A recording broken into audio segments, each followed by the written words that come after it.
ओम शांति, ओम शांति, ओम शांति। आज की सुनेंगे महावाक्य शिव बाबा की 19 अक्टूबर 2023 प्रातः मुरली। ओम शांति। बाप दादा मधुबन बाबा कहते हैं, मीठे बच्चे पढ़ाई कभी भी मिस नहीं करनी है। बाबा कह रहे मीठे बच्चे पढ़ाई कभी भी मिस नहीं करनी है। क्यों मिस नहीं करनी है? क्योंकि पढ़ाने वाला स्वयं भगवान है, पूरे विश्व का पिता है। वो परम धाम से चलकर यहाँ पर परम धाम से साकार लोक में क्यों आते हैं? क्योंकि हम बच्चों को पढ़ाने के लिए। इसीलिए कभी भी पढ़ाई नहीं छोड़नी चाहिए। बाबा कह रहे हैं बच्चे पढ़ाई कभी भी मिस नहीं करना है। पढ़ाई का शौक तब रहेगा जब पढ़ाने वाला बाप में अटूट निश्चय होगा। निश्चय बुद्धि बच्चे ही सर्विस कर सकेंगे। अब बाबा कौन सी मुरली में क्या बता दे, इसके लिए कभी भी पढ़ाई नहीं छोड़नी, मिस नहीं करनी चाहिए। क्योंकि पढ़ाने वाला कौन है? बाबा। और परमात्मा पर, शिव बाबा पर अटूट निश्चय कि मुझे आज बाबा क्या बताएगा। आज मेरे मीठे प्यारे बाबा, जैसे एक बहन थी, उसको ऐसा लगा कि बाबा मुरली सुनाते हैं, तो उसको ऐसा लगा क्या पता, ये तो सब कहते हैं कि बाबा मुरली सुनाते हैं, मुझको तो ऐसा लगता नहीं है कि बाबा मुरली सुनाते हैं या नहीं। तो उसने ऐसा विचार किया और वो सोचने लगी कि ऐसे सब ऐसे ही कहते हैं। तो वो मन में उसके ये विचार चल रहा था, तो वो सामने बैठी हुई थी। तो बाबा ने मुरली में कहा कि कई बच्चे ऐसे भी बैठते हैं जिनको पढ़ाने वाला स्वयं भगवान है और फिर भी उनको विश्वास नहीं होता। वो मन में क्या क्या संकल्प करते हैं। तो उस बहन की आंखों से आंसू आने लगे और वो विचार करने लगी कि वास्तव में मैं सोच रही थी, वो बाबा ने मुरली में कह दिया। कई बार ऐसे हम जो मन में विचार करते हैं, वो उसका प्रश्न का उत्तर बाबा मुरली में बता देते हैं। इसीलिए मुरली कभी भी मिस नहीं करनी चाहिए। जैसे कोई बच्चा है, अब वो बच्चा है अकेला जा रहा है, तो उसके हाथ से कुत्ता रोटी छीन ले जाएगा, कौवा भी छीन ले जाएगा। अगर वही अपने पिता के साथ जाएगा तो कोई छीनेगा क्या? वही खुद बच्चा है, वो कुत्ते की तरफ ऐसे करके जाएगा, लेकिन कुत्ता उसकी तरफ कुछ नहीं करेगा। क्यों? क्योंकि उसको पता है इसका पापा है। ऐसे ही अगर हमारी मुरली मिस हो रही है, मुरली छूट रही है, तो समझ लेना माया हमको कच्चा चबा रही है, वो पकड़ रही है, वो यही चांस ले रही है कि बाबा की मुरली से हटे और मैं इसको दबा दूं। क्योंकि बाबा की मुरली ही हमें जीवन जीने की कला सिखाती है ना। सारी समस्याओं का समाधान क्या है? बाबा की मुरली। जीवन जीने की कला सिखाती है मुरली। आत्मा का भोजन है मुरली। अगर आप एक दिन खाना नहीं खाओगी तो आपकी शक्ल कैसे हो जाएगी, है ना? आप ही खुद विचार करो। तो जैसे चाहे कोई कितना बड़ा पहलवान हो और उसको आप कहेंगे उसको भूखा है, वो सवेरे से उसको कहेंगे आप लड़ लो, तो वो कहेगा नहीं, भूखे भजन ना होए गोपाला, ये लो अपनी कंठी माला। माना भूखे नहीं लड़ सकते, इसीलिए वो भोजन खा के ही लड़ते हैं। तो ऐसे ही हम आत्मा जब तक बाबा की मुरली नहीं सुनेंगी, शिव बाबा की मुरली हम मन में बार बार मनन चिंतन नहीं करेंगे, बाबा की मुरली नहीं सुनेंगे, तो फिर हम भी वो कुछ नहीं कर पाएंगे। क्योंकि आत्मा का जब भोजन नहीं कर पाए तो फिर आत्मा में शक्ति कहाँ से आएगी भाई? तो इसीलिए मुरली ही आत्मा का भोजन है और मुरली ही अंधों की लाठी है। माना हम जी रहे हैं, लेकिन किस लक्ष्य की ओर आगे बढ़ रहे हैं, कहाँ जाना है, हमें किस तरीके से रहना चाहिए, क्या करना चाहिए, हम सभी को कुछ नहीं पता। लेकिन बाबा की मुरली से हमें सब कुछ लग जाए। बाबा कहते हैं बच्चे तुम तुम्हारा अमृत वेला ठीक करो, मैं तुम्हारा सब कुछ ठीक कर दूंगा। लेकिन अगर तुम बाबा की मुरली सुनकर जाओगे तो तुम्हें पूरे दिन की मेहनत में जो कमाई होती है, तो बाबा कुछ ही देर में दे देते हैं, कुछ ही समय में भी दे देते हैं, जल्दी दे देते हैं। जैसे एक दुकानदार था, वो बाबा की मुरली एक दिन 2-4 दिन, मतलब समय के हिसाब से वो उसमें विचार किया कि अगर मैं मुरली सुनूंगा तो मेरा समय खर्च होगा और लोग बाग तो बिक्री करेंगे और मैं रह जाऊंगा। तो वो मुरली मिस करने लगा। अब बाबा की मुरली में आया कि अगर बाबा की मुरली मिस नहीं करेंगे तो बाबा पूरे दिन की कमाई कुछ ही देर में दे देता है। तो उसने पहले से ही सभी लिख रखा था कि इतने बिक्री इतनी तक हो जाती है, 1000 2000 या 3000 तक मेरी बिक्री हो जाती है डेली के हिसाब से। अब उसने विचार किया चलो ये भी मैं देखता हूँ, तो बाबा की मुरली वो सुन करके दुकान पे जाने लगा। तो जाने लगा, जहाँ 2-3 हजार रुपये बिक्री होती थी उसके 5000 होने लगे। अब वो सोचने लगा कि वास्तव में बाबा तो सही कहते हैं।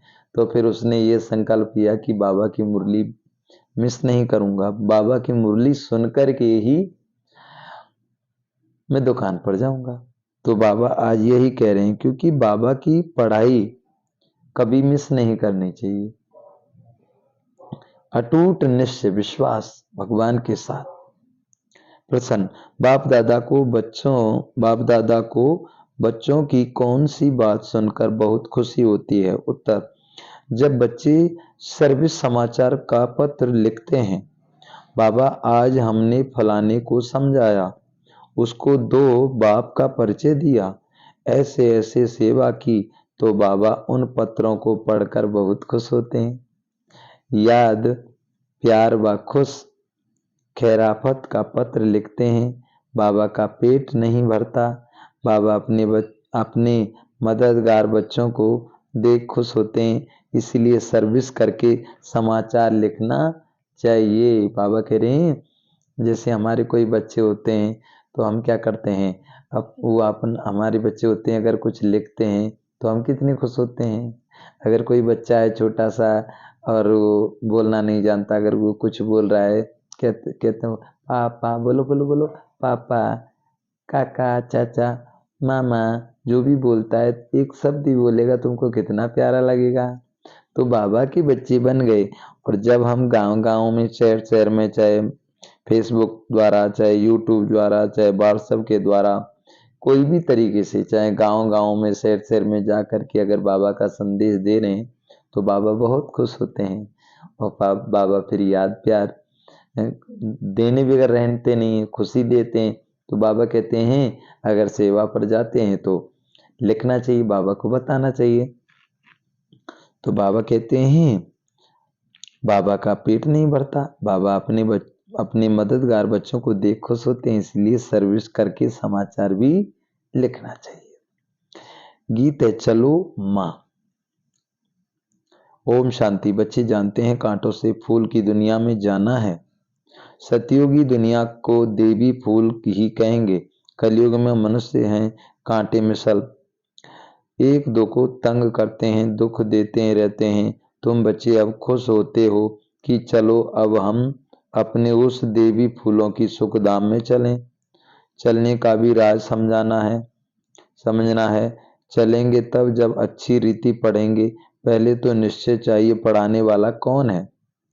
ये बातें और कोई वेद शास्त्र आदि में लिखी हुई नहीं है, बल गीता में राजयोग लिखा हुआ है। राजयोग के लिए पढ़ाई है तो जरूर राजाई सतयुग में देंगे। तो बाबा कहते पढ़ने पहले तो पढ़ाने वाले का निश्चय चाहिए। यह कोई साधु संत मनुष्य तो नहीं है नहीं, यह तो है निराकार, सब आत्माओं का बाप। तो बाबा कहते हैं परमपिता परमात्मा जिन्हों को कल्प पहले मुआफिक निश्चय होना होगा उन्हों को ही होगा। तुम देखते हो फूलों की दुनिया स्वर्ग में चलने के लिए हर एक का अपना अपना पुरुषार्थ है। पहले जब निश्चय हो तो झट पढ़ाई में लग पड़े, क्योंकि कृष्ण भगवान वाच लिख दिया है। साथ साथ लिखा भी है रुद्र ज्ञान यज्ञ। अब यह तो ज्ञान की बातें हो गई। बाबा कहते हैं मनुष्य ने फिर श्री कृष्ण को काठ की मुरली दे दी। गायन भी है, तेरी मुरली में जादू है, खुदाई है। अब काठ की मुरली में तो खुदाई जादू हो ना सके, वह तो मुख से मुरली बजा सकते हैं। श्री कृष्ण का बचपन ही दिखाते हैं, आपस में खेलते कूदते रहते हैं। ये बातें बड़ी समझने लायक है। ये तो बच्चे समझ गए हैं कि यह बरोबर राजयोग है, अर्थात राजाई प्राप्त करने की पढ़ाई कराने वाले के साथ योग है। वह सन्मुख आकर पढ़ाते हैं। इसमें काट के मुरली की बात नहीं है। ये बातें ही निराली है, इसको भी पता नहीं है। बाबा कह रहे हैं कि इसको भी पता नहीं है कि निराकार भगवान स्वयं आकर पढ़ाते हैं। श्री कृष्ण के लिए भी कहते हैं उनकी मुरली में खुदाई जादू है। तो खुदा और हो गया ना, तो बाबा कहते हैं तो खुदा और हो गया ना। श्री कृष्ण को खुदा नहीं कहेंगे, खुदा तो खुदा ही है। उनको ही जादूगर कहते हैं। जादूगर स्वयं आकर जादूगरी दिखलाते हैं, साक्षात्कार कराते हैं, फिर भी ऊंच पद प्राप्त कराने के लिए पढ़ाते हैं। मीरा ने भी बैकुंठ देखा और डांस की, परंतु वह राजयोग नहीं सीखी। राजयोग की बातें कोई भी शास्त्र में नहीं है। मीरा को पढ़ाने वाला तो कोई नहीं था। मीरा का नाम भी भक्तमाला में है। बाबा कहते हैं मीरा को पढ़ाने वाला तो कोई नहीं था। मीरा का नाम भी भक्तमाला में। यह ज्ञान माला है, रात दिन का फर्क है। तुम समझ गए हो। हम जितना ज्ञान उठाएंगे उतना ऊंच पद ऊंच बनेंगे। बरोबर भक्तमाला भी है, उनमें भी नंबरवार हैं। तो बाबा कहते हैं उनके नाम तो मशहूर है ना। यह ज्ञान कोई में भी नहीं है, तू समझना चाहिए। ये ज्ञान देने वाला वह अथॉरिटी बाप है, जिसके लिए कहा जाता है ब्रह्मा मुख कमल से ब्राह्मण रच। उन्हों को सभी वेदों शास्त्रों का सार सुनाते हैं। तो बाबा कहते हैं शिव बाबा को तो शास्त्र दे ना सके, क्योंकि वह तो निराकार। तो ब्रह्मा द्वारा समझाते हैं, ये युक्ति रची है। परंतु यह सब बातें समझाने वाला वह एक है। दिखलाते भी हैं, ब्रह्मा द्वारा सार बतलाते हैं। तो जरूर समझाने वाला कोई दूसरा है ना। तो बाबा कहते हैं ब्रह्मा द्वारा जो सार बतलाते हैं तो जरूर समझाने वाला कोई दूसरा है।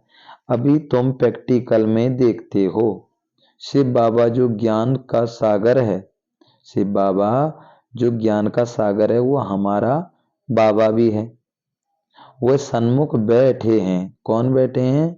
शिव बाबा। शिव बाबा हमारा कौन है? प्यारा पिता है वो, है ना। तो वो हमारा बाबा है। वो सन्मुख बैठे भारत में ही आते हैं और जरूर कोई के शरीर में आते हैं। यह ब्रह्मा का शरीर है। प्रजापिता ब्रह्मा होना भी जरूरी है।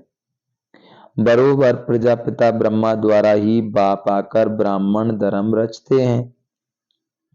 धर्म कैसे रचा जाता है ये भी तुम जानते हो। तुम प्रैक्टिकल में ब्रह्मा की संतान हो, कहते हो हम ब्राह्मण ब्राह्मणियां हैं, बाप से वर्षा ले रहे हैं। फॉलोअर्स तो कभी भी, बाबा कहते हैं फॉलोअर्स तो कभी भी वर्षा ले ना सके, बच्चे ही बाप से वर्षा लेते हैं। तुम आकर के, बाबा कहते तुम आकर बेहद के बच्चे बने हो। क्राइस्ट के फॉलोअर्स कहेंगे, बच्चे नहीं, बुद्ध के, गुरु नानक के फॉलोअर्स ही कहेंगे। बच्चे, बाबा कहते हैं उनको फॉलोअर्स ही कहेंगे, बच्चे नहीं। यहाँ तो तुम बच्चे हो। बाबा कह रहे हैं यहाँ तो तुम बच्चे हो। प्रजापिता हुआ वह भी बाप ठहरा और शिव बाबा भी बाप हो गया। ये निराकार है, यह साकार अलग है। इस साकार द्वारा ही शिव बाबा ने बच्चों को रचा है।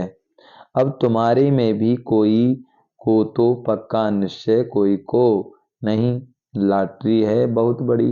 बाबा कह रहे बच्चे कोई को निश्चय है पक्का, किसी को निश्चय नहीं है। तो लॉटरी तो बहुत बड़ी है। तुमको अपनी शरीर निर्वाह अर्थ कर्म भी करना है, कर्म भी करना है।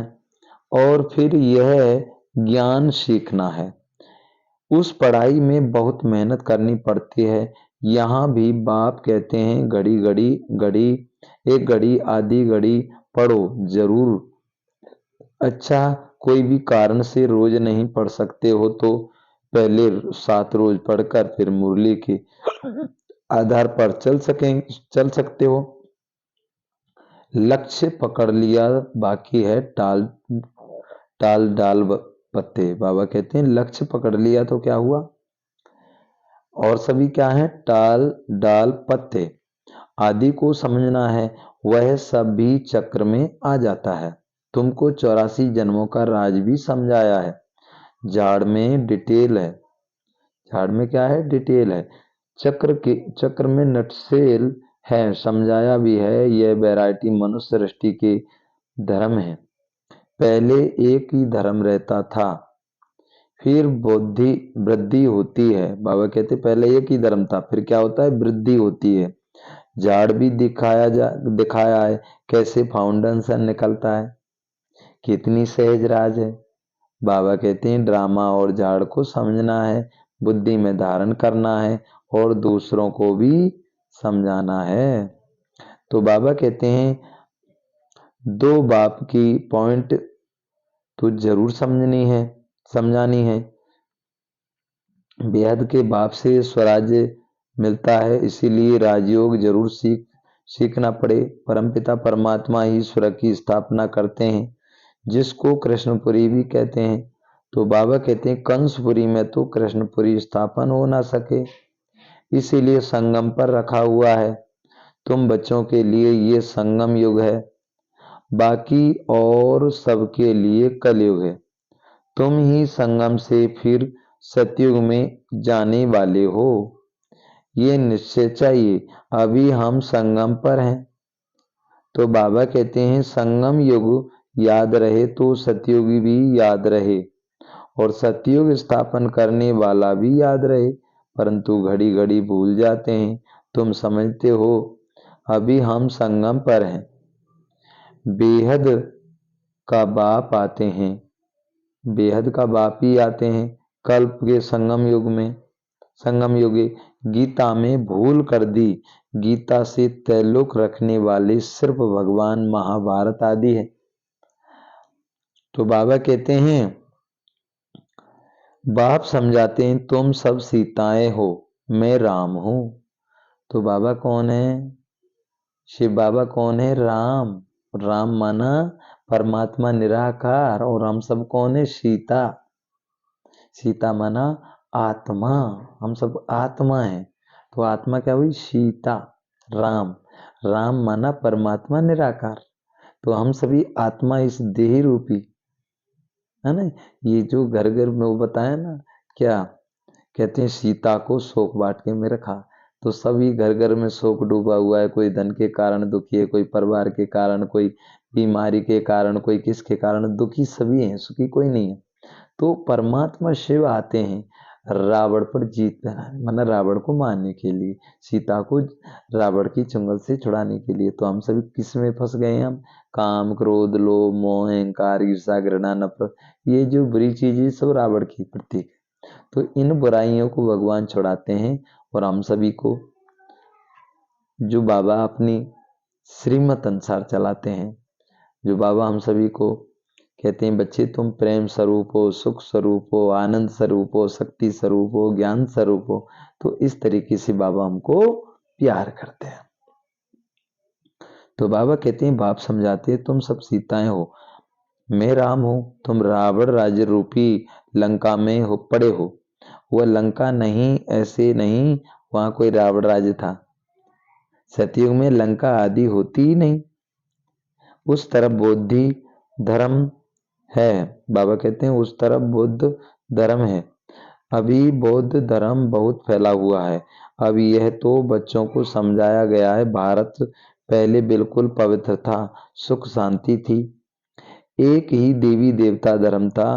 पहले पहले तो ये निश्चय पक्का रहना चाहिए कि यह हमारा बेहद का बाप है, उनसे वर्षा लेना है, पुरुषार्थ में कभी भी चूकना नहीं है। निश्चय बगैर पुरुषार्थ भी कैसे करेंगे। बाप पढ़ाते हैं, उनसे सुरक्षा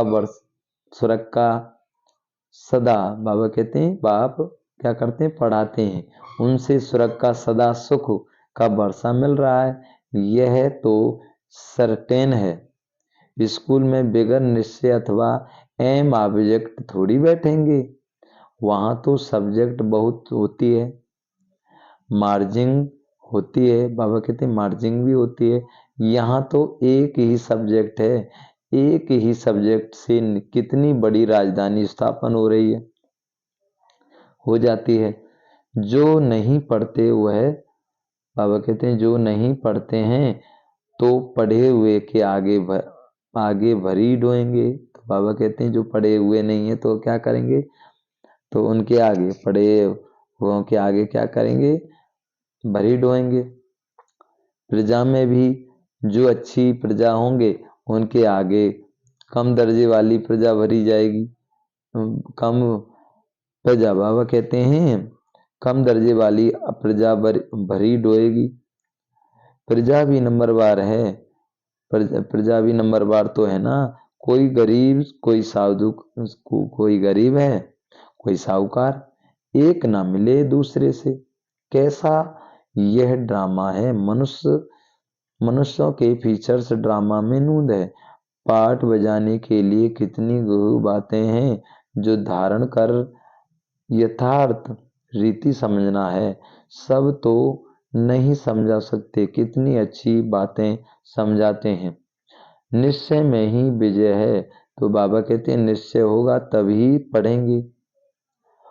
कोई तो संशय बुद्धि हो, पढ़ाई को छोड़ देते हैं। अहो माया झट तूफान लगाए।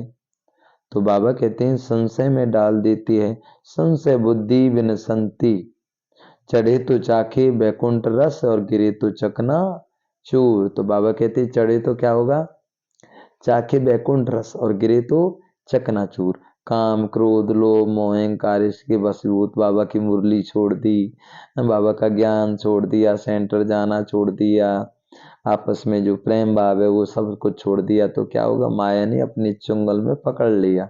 इसीलिए सेंटर जाना कभी नहीं छोड़ना चाहिए, मुरली कभी नहीं छोड़नी चाहिए। अभी जैसे ये वस्त्र है, तो इस वस्त्र को अगर 2-4 दिन पहन लेंगे तो क्या होगा, ये मैला होगा, तो इसको धोने के लिए क्या करना पड़ेगा, साबुन लगाना पड़ेगा। तो ऐसे ही डेली मुरली सुननी जाना चाहिए। अगर मुरली नहीं सुनेंगे तो माया क्या है, वो हम आत्मा पर वो जाल बिछा देती है और फिर आलस आ जाता है। फिर क्या है, एक दूसरे की मनमत पर चलने लगते हैं और फिर बाबा की मुरली हमेशा के लिए छोड़ देते हैं। तो बाबा कहते हैं चढ़े तो चाखे बैकुंठ रस, गिरे तो चकनाचूर। अब ऊपर से गिरते हैं जैसे मकान पर तो चकनाचूर हो जाते हैं, वो क्या है, वो काम विकार में गिरने से। अब ये बाबा कहते हैं योगी बनो पवित्र बनो, तो पवित्रता की महिमा है। तो बाबा कहते हैं चकनाचूर, फर्क तो बहुत, गिरे तो एकदम चांडाल, चढ़े तो एकदम बादशाही, सारा पढ़ाई पर मदार है। बाबा कहते हैं बच्चे एकदम चांडाल, चढ़े तो एकदम बादशाही, गिरे तो बाबा कहते हैं गिरे तो एकदम चांडाल, चढ़े तो एकदम बादशाही, सारा पढ़ाई पर मदार है। कभी बाबा कहते हैं आगे कभी भी सुना कि निराकार शिक्षक कैसे होता है। अभी से बाबा द्वारा तुम सुनते हो, तुमको निश्चय हुआ है मैं तुम्हारा बाप हूँ, पतित पावन भी हूँ, नॉलेजफुल भी कहते हो, नॉलेज से चक्रवर्ती राजा बनना है। यह निश्चय होना चाहिए ना। निश्चय में ही माया बिगड़ डालती है। दुश्मन सामने खड़ा है, तुम जानते हो माया हमारी दुश्मन है, घड़ी घड़ी धोखा देती है, पढ़ाई में संशय डाल देती है।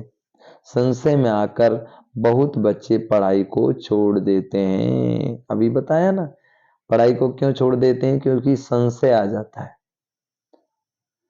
बाबा कहते हैं इसीलिए बाबा पर विश्वास करना चाहिए। निश्चय करो, भगवान पढ़ा रहा है, परमधाम से आया है। अभी आप ही विचार करो, 87 वर्षों से पढ़ा रहा है बाबा हम सभी को, और कभी भी मुरली पूरी हुई नहीं। और बाबा की मुरली सुबह कभी भी आप पढ़ो तो दोबारा पढ़ेंगे तो अलग आपको ही कुछ अलग अनुभव होगा। तो मुरली क्या है, जादू भरी है। इसलिए मुरली मिस नहीं करना चाहिए। तो बाबा कहते हैं घड़ी घड़ी धोखा देती है, पढ़ाई में संशय डाल देती है, संशय में आकर बच्चे पढ़ाई छोड़ देते, पढ़ाई को छोड़ा गोया बाप टीचर सतगुरु को भी छोड़ दिया। वह तो गुरु बदलते रहते हैं, अनेक गुरु करते हैं, यह तो एक ही सतगुरु है, ये अपनी महिमा नहीं करते। बाप बाप अपना परिचय देते हैं, भक्त लोग गाते हैं ना, क्या गाते हैं? बाबा कहते हैं भक्त लोग गाते हैं ना, शिवाय नमः। तुम माता पिता, लेकिन तुम जानते हो कुछ भी नहीं, सिर्फ कहते रहते हैं, पूजा करते रहते हैं। तो तुम अभी जान गए हो शिव कौन है। शिव के बाद फिर आते हैं, बाबा कहते हैं शिव के बाद फिर आते हैं ब्रह्मा सरस्वती लक्ष्मी नारायण, बाद में आते हैं पहले शिव बाबा, फिर ब्रह्मा विष्णु शंकर। तो बाप कहते हैं मैं कल्प पहले ब्रह्मा में प्रवेश करता हूँ। बाबा कह रहे बच्चे मैं क्या करता हूँ, मैं पहले पहले ब्रह्मा में प्रवेश करता हूँ। कौन बोल रहे हैं? शिव बाबा। बच्चे मैं पहले पहले, शिव बाबा, मैं पहले पहले किस में प्रवेश करता हूँ? ब्रह्मा बाबा में, जिनके शरीर में शिव बाबा है। तो बाबा कहते हैं ब्रह्मा में प्रवेश करता हूँ, इनको पहले रचता हूँ, ब्रह्मा द्वारा स्थापना, फिर ब्रह्मा ही विष्णु बन पालना करते हैं। ये सब पॉइंट्स नोट करनी चाहिए, फिर किसको समझाने के लिए कोशिश करनी चाहिए। कोई तो बहुत अच्छा समझाते हैं, बाबा की बात ही अलग है। कभी भी शिव बाबा समझाते, बाबा कहते हैं कभी शिव बाबा समझाते हैं, कभी ये भी समझाते हैं। तो तुम हमेशा समझो शिव बाबा समझाते हैं, शिव बाबा को याद करने से विक्रम विनाश होते हैं। तुम समझो शिव बाबा इन द्वारा नई नई पॉइंट्स सुनाते हैं, बड़ा युक्ति से समझाते हैं। तो बच्चों को समझाना भी चाहिए। पहले तो निश्चय करना है, 7 रोज में भी रंग अच्छा लग सकता है, परंतु माया भी बहुत तीखी है ना। पहले पहले तो निश्चय बैठे कि बाप परमपिता परमात्मा स्वयं स्वर्ग का रचयिता है। तो बाबा कहते हैं तो जरूर उसने ही राजयोग सिखाया होगा। कृष्णपुरी श्री कृष्ण सिखला ना सके, उनका आना ही सतयुग में होता है। तो बाबा कहते हैं स्वर्ग का रचयिता शिव बाबा है। अगर कोई कहे श्री कृष्ण के तन में आया, तो बाबा कहते हैं परंतु श्री कृष्ण तो उस रूप में आ ना सके, उनको आना ही सतयुग में होता है। बाबा किसी के गर्भ से तो जन्म नहीं लेता, इनके तन में प्रवेश कर इनका ही परिचय देता है कि इनका नाम ब्रह्मा हमने क्यों रखा। यही से तो बाबा कहते हैं यही शुरू से लेकर अंत तक पाठ बजाते हैं। तुम्हारे भी बहुत अच्छे अच्छे नाम रखे थे, कितने बच्चों के नाम आए, बंडर है ना, फट से 2-250 के नाम आ गए। इतने नाम तो यहाँ के ब्राह्मण लोग दे ना सके। संदेशी फट से नाम ले आई, बेहद के बाप ने नाम रखे, बंडर है ना। तो बाबा कहते वंडरफुल बाप, वंडरफुल एम ऑब्जेक्ट। तुम सो राजाओं, बाबा कहते तुम 100 राजाओं के राजा बनेंगे। लक्ष्मी नारायण का चित्र बड़ा क्लियर है, ऊपर में त्रिमूर्ति का चित्र बड़ा एक्यूरेट है। 84 जन्म भी जरूर लेने हैं, कलयुग का अंत है, पतित सतयुग की आदि पावन, बाबा कह रहे हैं आदि पावन बच्चों को सर्विस का सबूत देना चाहिए। बाबा हमने भी यह छोटे छोटे पर्चे छपवाए, ऊपर में शिव त्रिमूर्ति और 2 बाप का परिचय हो। यह पॉइंट्स जरूर होनी चाहिए।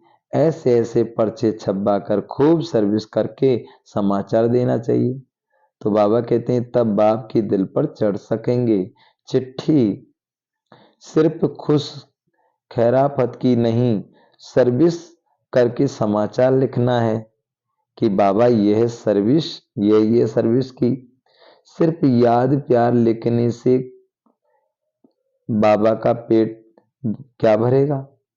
आजकल फलाने को समझाया, आज पति की सर्विस की, बहुत अच्छा खुश हुआ।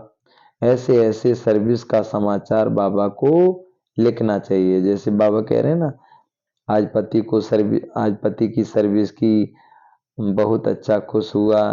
तो बाबा कहते हैं ऐसे ऐसे सर्विस की समाचार बाबा को लिखना चाहिए।